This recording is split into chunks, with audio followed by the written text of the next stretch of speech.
एक एगो भगवान बनी सभे दुनिया मांगता। अरे देवे वाला राम एगो मांगे वाला ढेर बा। अरे भोला जी के घर में अगर मन में विश्वास बा अपन कामना है बाबा से कहीं ई बाबा जरूर पूरा करे। कि भोला जी के घर में अंधेरा नहीं खेतेर बा। भोला जी के घर में अंधेरा नहीं खेतेर बा। भोला जी के घर देवे वाला राम एगो देवे वाला राम एगो मांगे वाला ढेर बा। भोला जी के घर में अंधेरा नहीं खेतेर बा। भोला जी के घर अंधेरा नहीं खेतेर बा। भोला जी के घर बुरा किसी का मत करना भला किसी का कर न सकोगे। बुरा किसी का मत करना नहीं बन सकते हो। बात बन कर मत रहना बन सकते हो। राम जी के घर तेरा नहीं तेरा भोला जी के घर। कितना बात रवा याद धली दिमाग में बैठा ली कि जैसन करनी वैसन फल आज नहीं तो मिलेगा कल। जैसन करनी वैसन जाने सब कोई। जैसन बिया बोबा वैसन फल होई।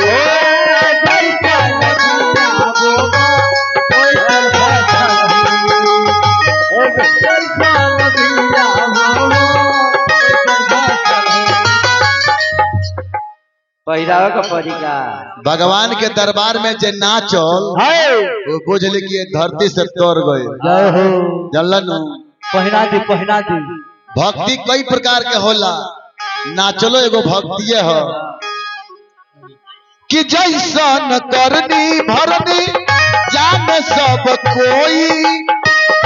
जैसन बिया बोबा वैसन फल होई।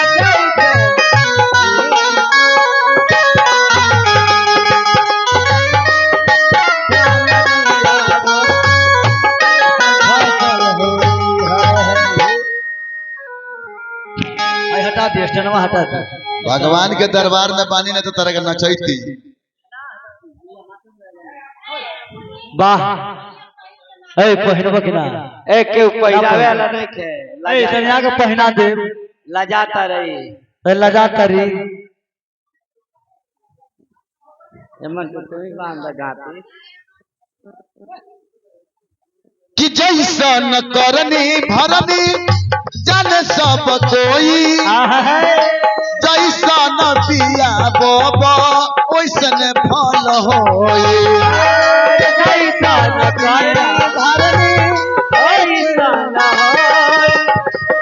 जैसन बिया बोबा वैसन होई।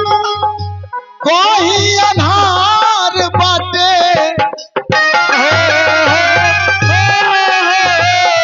कोई अन्हार बाटे कोई अजोर बा। आहे भोला जी के घर में अंधेरा नहीं खेतेर बा।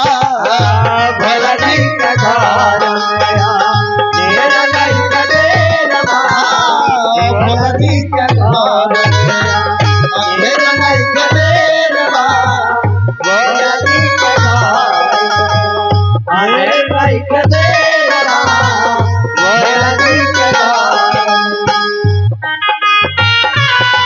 निकले जब डाल के एगो के डाल लगा निकली में डाल के एगो के डाल लगा निकले में डाल के एगो के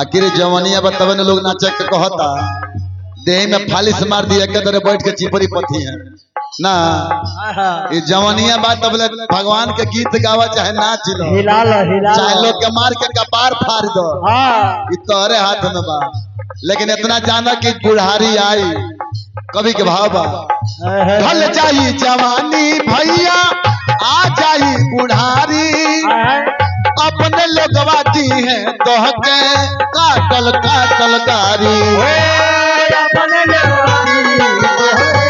काटल काटल अपने काटल काटल ए लक्षण भैया धन बात धर्म करी हाँ भगवान अगर धन दिले बड़े तो भगवान के दरबार में दान करी उपदान करी नहीं तो खानदान में ऐसा मूस होई जौन सारा धन निकाल के बहरी कर दी ना अब मान ली दिन भर में 400 कमाता रहे 300 समौर जमा कर दिले 100 रुपये लेके घर जाले ये बड़ा मान ली आज के कमाई जाई ढल जाई जवानी भैया आ जाई बुढ़ारी कहरे जमल का तोहके दी है खूब गारी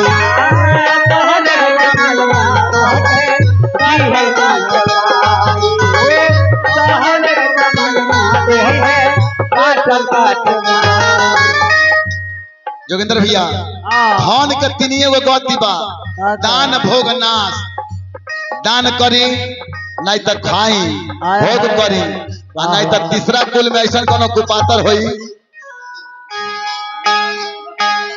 अरे संगतिया हमें साथ है हिज्जत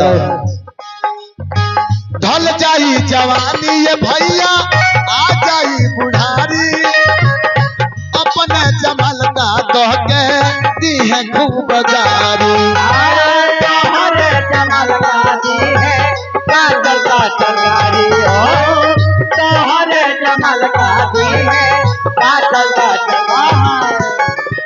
बोल लगा तन बाबा ए गुरुजी के सामने करबो आई कहाँ कहूँ चिन्हत इनका के अब देखिए यहाँ अपना घर यहाँ का घर के ही है चिंता नहीं नहीं सर के यहाँ कुछ तो गड़बड़ है हले यहाँ का बहन है का हट नहीं भाई हट नाता हमने के होने बा जय हो बाबा देखिए हमरा के समूह निवासी मान्य अशोक बाबू हजार रुपया देने परम पिता परमेश्वर से मंगल के कामना रही निहोरा रही वहाँ के व्यापार में तरक्की होती बढ़ोती हो परिवार में सुख शांति बनल रहो कि चल ढल जाई जवानी ये भैया आ जाई बुढ़ारी अपने जमल का दी है खूब तो के गारी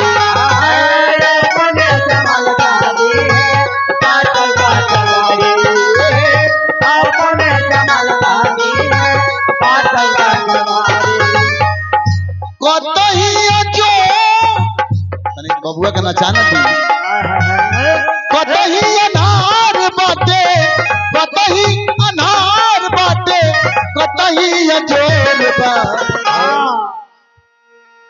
देखो तनी तू नचा दे तरह की नहीं के जय हो राम जी के घर में राम जी के घर में अनार नहीं खेतेर बा राम जी के घर में अनार नहीं खेतेर बा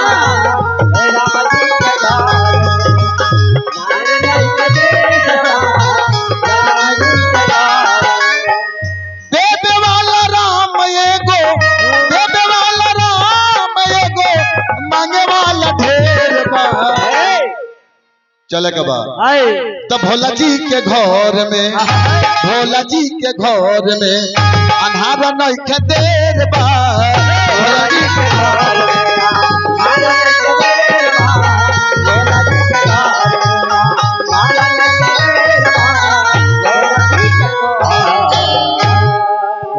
प्रेम से बोल